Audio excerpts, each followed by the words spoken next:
สบายดีพี่น้องมาสุขคนนะจ้าคลิปนี้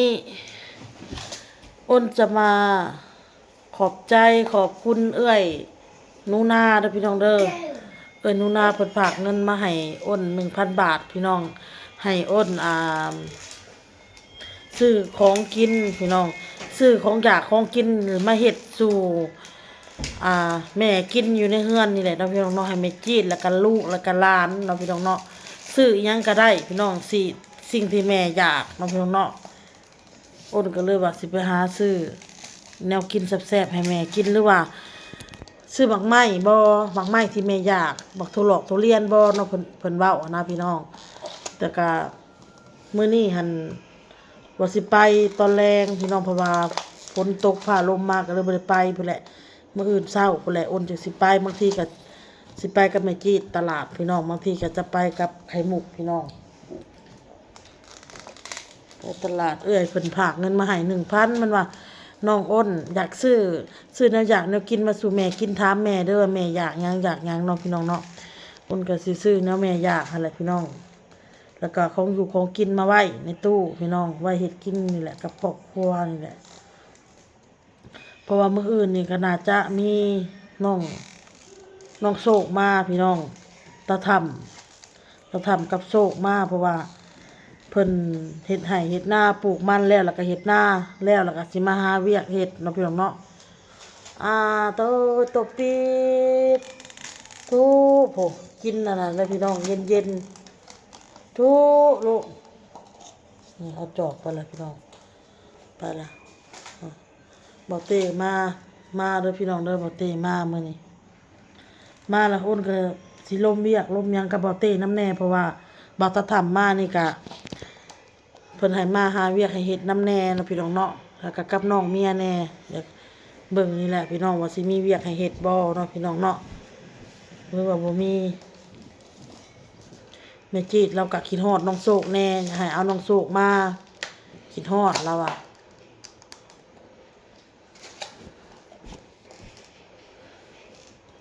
เราพันเห็นอ้นกับพันเห็นว่าโศกน่ะตกน้ำว่าอ้นแล้วก็เลยจับเอาขึ้นมาแล้วก็อุ้มเอาแล้วก็กอดเอาแล้วอ้นก็ให้แม่จีดนั้นในความฝันแม่จีดแล้วก็เป็นห่วงญาติบ่สบายหยังอะไรพี่น้องเอ้ยย่านเขาผัดเลี้ยงลูกบ่ได้เป็นว่าซี่นะก็เลยคิดเป็นห่วงเนาะพี่น้องเนาะ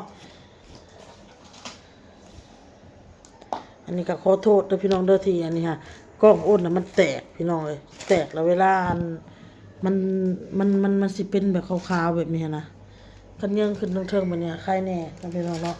เบิ่งอ้นหาวิธีกับพี่น้องพี่น้องอ้นก็สิมาขอบมุกขอบใจเอื้อยหนูนาเด้อพี่น้องเด้อขอบมุกขอบใจหลายๆเด้อเอื้อยเด้อขอให้เอื้อยมีสุขภาพร่างกายแข็งแรง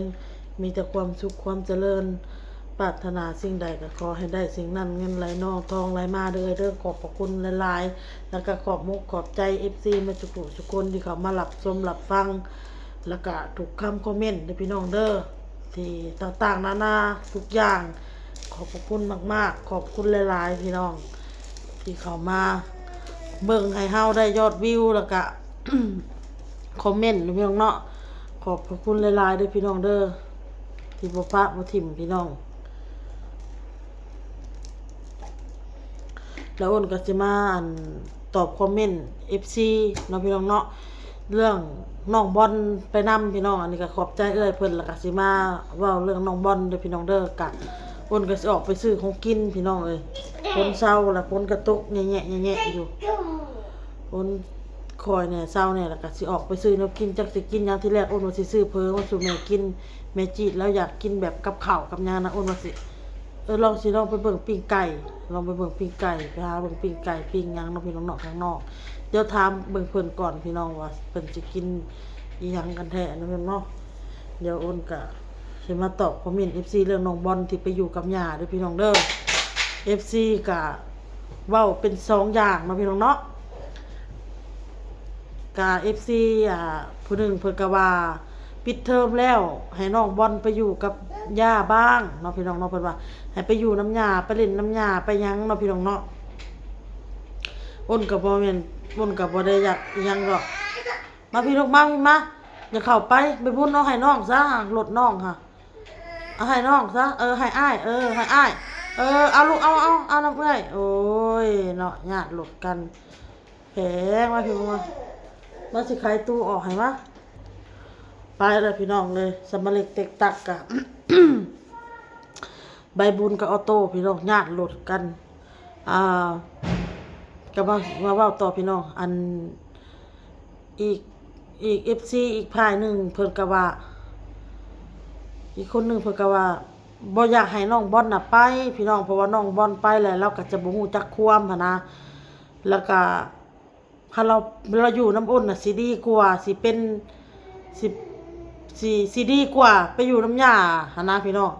CFC เพิ่นเว้าCFC คนนี้ก็เว้าจักอ้นสิว่าเลยเนาะอ้นเข้าใจ FC ทั้งสองเด้อพี่น้องเด้ออ้นเข้าใจอีกคนหนึ่งก็คือย่าแกเลี้ยงมาเนาะแกก็กินฮอดเพราะว่าน้องบอลน่ะปิดเทอมแล้วอันนี้นะเราก็กินฮอดของเราให้น้องบอลน่ะไปเล่นน้ำลาวแน่ไปอยู่น้ำลาวแน่เนาะอ้นก็เข้าใจอันนี้ฮะเพราะว่าอ้นก็บ่ได้กีดกั้นตรงนี้ฮะอ้นก็ให้ไปแต่FC คนหนึ่งเพิ่นก็ว่าความหมายถ้าน้องบอลไปถ้าน้องบอลไปอยู่น้ำยาแล้วแหละเราสิเป็นเวลาแม่ไปเอาเราก็บ่อยากมาคือ FC ฮู้แหละเนาะคือ FC เห็นนั่นแหละเราสิเป็นคนที่แบบติดทางพุ่นแล้วก็บ่อยากมาพี่น้องก็บ่เข้าใจหรือว่าอยู่นำแม่ใส่เวียกบ่เนาะพี่น้องเนาะอ้นก็เลยเว้ากับกำย่าแล้วค่ะแต่อ้นก็ล้มน้ำยานำแล้วกับพ่อเพิ่นนำนั่นแหละไปพ่อน้องบอลแล้วก็เพิ่นว่าอ้นก็เลยให้โอกาสอาทิตย์นึง2อาทิตย์นี่แหละแล้วคืออ้นน่ะสิเอาน้องบอลมาเนาะพี่น้องเนาะอ้นจะบ่ให้ไปอยู่หึงจักหน่อยน้องสิบ่ฮู้หยังเนาะพี่น้องเนาะเพราะว่าเราไปอยู่น้ำหญ้าเราให้หญ้าเราตามใจพี่น้องบ่แม่นหยังดอกสิ่งที่อ้นแบบบ่อยากให้ลูกไปหันนะเพราะว่าเราตามใจน้องบอลหลายหลายเวลาคืออยู่น้ำแม่ผัดแม่ซ้อนเวียกให้เพราะว่าอ้นน่ะบ่ได้มีอีหยังถ้าบ่เป็นคนที่บ่ได้มีหันนะพี่น้องและอ้นคิดว่าใหญ่มากบางทีลูกอยากไปอยู่นำคนบ่หรือว่าแบบใดหันนะก็อยากให้เราฮู้เวียกพี่น้องเพราะว่าสิมีหยังคือเฮือนซ่านบ้านช่องเนาะพี่น้องเนาะคือเฮือนซ่านบ้านช่องเวียกในเฮือนน่ะบ่ได้มีหยังมากมายคือขี้เหงื่อมันก็บ่ได้หลายจนว่าคือ FC เห็นเนาะไปเก็บสะดำ4-5ถุงยางกันมันปลิวมานะก็เห็นเก็บแค่สำนั้นเนาะพี่น้องเนาะบางทีอ้นก็ให้เพิ่นหายน้ำเข้าตู้หายน้ำเข้าตู้ก็มีแต่2-3ตุกบางทีก็นางไข่มุกเป็นคนเฮ็ดบางทีก็ถ้วยบวงกับไข่มุกเฮ็ดไปสินะ1ข้าว1หยังกับไข่มุกบางทีก็ไม่เฒ่าบางทีก็อ้นนะว่าเพราะว่าเฮาเป็นครอบครัวเดียวกันน่ะท่านไผก็เฮ็ดเฮาบ่ได้มานิ่งกันเนาะพี่น้องเนาะแล้วคืออ้นไปเข้าป่าหาเห็ดเนาะพี่น้องเนาะอ้นไปเข้าป่าหาเห็ดคือจังซี่ก็ให้เพิ่นอยู่เอาน้องเพิ่นก็โอเคน้องบอลน่ะเพิ่นก็สิอยู่นำน้องเอาหยังเวลาน้องแบบน้องเราขี่เราหยังเราก็สิเมียนให้น้องนะแล้วเรียบร้อยบางทีแม่น้องขี่เฮาเมียนให้แล้วแม่มาแต่ป่านะเราเป็นคนที่ฮู้จักความเราอยู่นำข่อยน่ะเราฮู้เวียกฮู้งานเพราะว่าข่อยสอนเวียกสอนงานเราสอนเราคำเว้าคำจาเนาะให้ฮู้จักเวลาผู้ใหญ่นั่งอยู่เราก็สิยืนข้ามหัวผู้ใหญ่อยู่บอนจะบ่เฮ็ดแบบนั้นมือหัวไม่เท่าค่ะให้นั่งลงลูกก็นั่งลงเฮาเราก็สิตอบแม่มาว่าเฮายังค่าเอานี่ค่าเอาค่าจกเอาอันนี้อยู่แล้วว่าค่าเจ้าก็นั่งลงลูกนั่งแล้วก็เจ้าก็จกเอากระเป๋าอยู่ในกระเป๋าเจ้าสิมายืนจกข้ามหัวไม่เท่าบ่เฮ็ดลูกเด้อแบบนั้นเด้อเฮาก็สอนลูกเฮาหั่นนะเพราะว่าลูกเฮาน่ะมันบ่ได้แม่นอยู่นำเฮาแต่น้อยจนใหญ่เนาะพี่น้องเนาะมันใหญ่มันจึงมาอยู่นำเฮาก็เลยอ้นน่ะบ่แม่นว่าอ้นบ่สอนลูกได้พี่น้องอ้นก็คอยสอนคอยแบบว่าเฮ็ดหยังน่ะนางใบบุญพี่น้อง